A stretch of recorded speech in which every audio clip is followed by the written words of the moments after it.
Welcome to Lesson 3, Electromagnetic Radiation, or when is light not light, but still light? Okay, light, as we know, is an electromagnetic wave. If you want to look to the right there, you'll see it's kind of a fancy wave that actually propagates in two directions, with a magnetic field and an electric field both going up and down, making those crests and troughs. Now, energy is transported by the vibration of the electric and magnetic fields. And the energy depends on the wavelength, so the distance between one crest and the next. Now, that's really important because what you don't realize is the electromagnetic spectrum and what we think of as light is a lot more than just the tiny, tiny little bit we're able to see. So the electromagnetic spectrum is all the electromagnetic radiation possible, from radio waves that can be hundreds of kilometers long down to gamma rays, which are smaller than atoms. Now, what we think of as light is just a very, very narrow band between about 400 and 700 nanometers. The closer to 400, the more blue or violet it is. The closer to 700, the more red it is. But visible light is just one tiny, tiny little part of it. By the way, if you've ever wondered why that's the only part we can see, that's the majority of the energy that the sun actually gives off. So we've probably evolved that range as our detection because that's what's really available and makes a lot of sense for us to see. Radio waves are the biggest. Now, they can be meters to kilometers in size.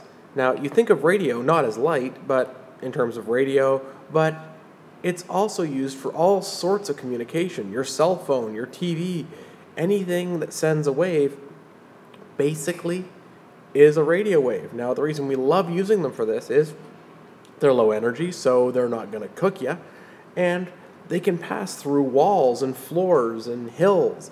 That's why even inside, in most rooms, well, not my classroom, but most rooms, your cell phone still works. A little shorter than that are what are called microwaves. Microwaves are higher energy waves with wavelengths sort of in the centimeter range. We use them for communication. In fact, Wi-Fi is technically a microwave. We also use them for cooking by interfering them to actually warm things up from the inside. Infrared is actually really cool. It's better known as heat. Now, all objects, including you, me, whatever, emit infrared radiation. So if we were to look at you under an infrared camera, we wouldn't see it with our naked eye, but you would actually be kind of glowing, and parts of you that are warmer would be glowing more than parts of you that are cooler. Now, quick stop to check if you understand. Why do you think the lizard's darker than the person's hand? You can figure that out, you understand infrared waves. Okay, when we talk about light, it's the visible spectrum you normally think about, but keep in mind, it's no different, it's just that's what your little detectors built into your head are able to actually detect. So the visible spectrum goes from violet with the shortest wavelength to red with the longest. And as we go through the different colors, what's actually neat is the color is actually just your brain's way of interpreting the wavelength of the radiation that's hitting your eyes. So, by the way, a good way to remember is Roijibev, to try and remember the different colors. If you forget that, ask an art teacher. Okay, UV light. UV is slightly shorter and then slightly more energetic than visible light. That's why it can damage you even though visible light can't. Now, you can't see it by the eye, but it is emitted quite a bit by the sun.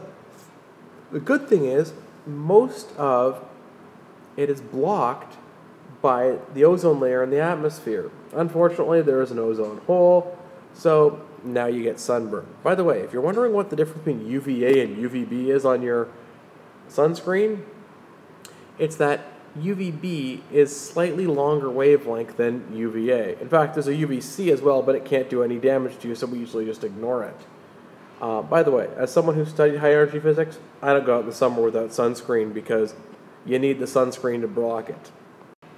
Okay, X-rays and gamma rays. These are actually kind of cool. X-rays are very short wavelength, so are gamma rays. Gamma rays are even shorter. Now, because they're so short, they're really, really energetic and can cause tissue damage and mutation. That's why you can't get too many X-rays. But a few X-rays are actually useful because they allow us to look right through something.